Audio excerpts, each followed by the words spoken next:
Hello everyone, કેમ છો? મારી ચેનલમાં આપ સૌનું સ્વાગત છે. આજે આપણે બનાવીશું મેથી અને ચણાનું અથાણું. મેથી અને ચણા બંને હેલ્ધી ફૂડમાં આવે છે તથા મેં અહીંયા જે અથાણું બનાવ્યું છે તે ખાવામાં બિલકુલ કડવું નથી લાગતું તથા ઓછા તેલમાં બનીને તૈયાર થાય છે. તો આવી જ હેલ્ધી રેસીપી જોવા માટે મારી ચેનલને પહેલાં સબસ્ક્રાઈબ કરો, બાજુમાં આવેલ બેલ આઇકન દબાવો જેથી નવીન રેસીપીના નોટિફિકેશન સૌથી પહેલાં તમને મળે. હવે બનાવવાનું શરૂ કરીએ. સૌથી પહેલાં અહીંયા મારી પાસે કાચી કેરીનું ખાટું પાણી છે જે હળદર અને મીઠું મિક્સ છે.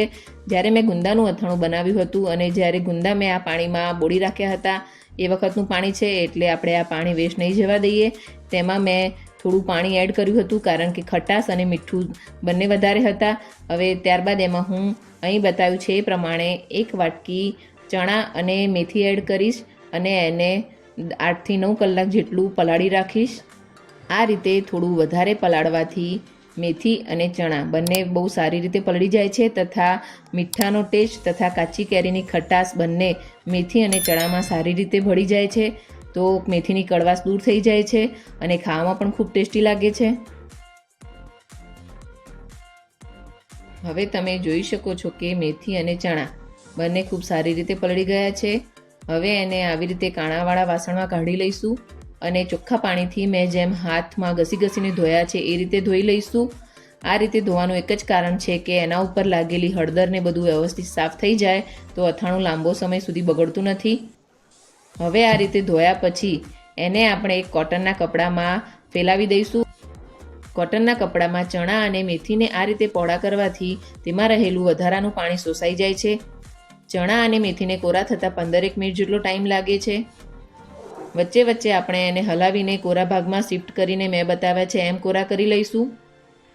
ચણા અને મેથીને આ રીતે કોરા કરવાથી અથાણું લાંબો સમય સુધી બગડતું નથી.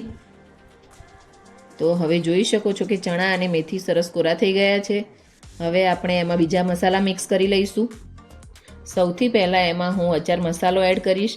આ મસાલો મેં ગુંદાનું અથાણું બનાવ્યું ત્યારે તૈયાર કર્યો હતો અને આ અથાણા માટે એને મેં 3 ચમચી જેટલો સાઈડમાં રાખ્યો હતો.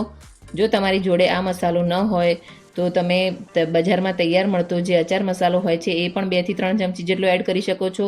અને આ મસાલાની રેસીપી જોવી હોય તો તમે ગુંદાના અથાણાની રેસીપી જોઈ શકો છો, એમાં મેં ડિટેલમાં બતાવ્યું જ છે. હવે એમાં આપણે ઝીણી ઝીણી ચોપ કરેલી કાચી કેરી એડ કરીશું. આ રીતે કાચી કેરી એડ કરવાથી અથાણાનો ટેસ્ટ થોડો વધી જાય છે. સ્વાદ પ્રમાણે મીઠું એડ કરીશું, કાશ્મીરી મરચું એડ કરીશું. હવે બરાબર મિક્સ કરી લઈશું. ત્યારબાદ આપણે એમાં ઓઇલ એડ કરવાનું છે. મેં અહીંયા 4 થી 5 ચમચી જેટલું સિંગ તેલ લીધું છે. એને આપણે થોડું ગરમ કરીને એડ કરીશું. એમાં બહુ ગરમ નથી કરવાનું. તમે અહીંયા જોઈ શકો છો કે મેં ગરમ કર્યું છે. એમાં હું રાઈના દાણા એડ કર્યા છે 2 થી 3, છતાં પણ એ ફૂટતા નથી. એટલું એકદમ ઓછું જ ગરમ કરવાનું છે.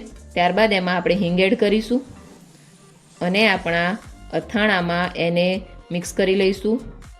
તેલ એડ કર્યા પછી બરાબર મિક્સ કરી લઈશું. બસ અહીં આપણું ચણા મેથીનું અથાણું તૈયાર છે.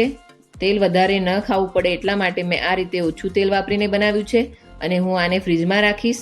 ઓછા તેલમાં પણ આ અથાણું ખાવામાં ખૂબ જ ટેસ્ટી લાગે છે. તમે જરૂરથી એકવાર બનાવીને ટ્રાય કરજો. આવી જ હેલ્ધી રેસીપી જોવા માટે મારી ચેનલને લાઇક, શેર અને સબસ્ક્રાઈબ કરો. Thanks for watching.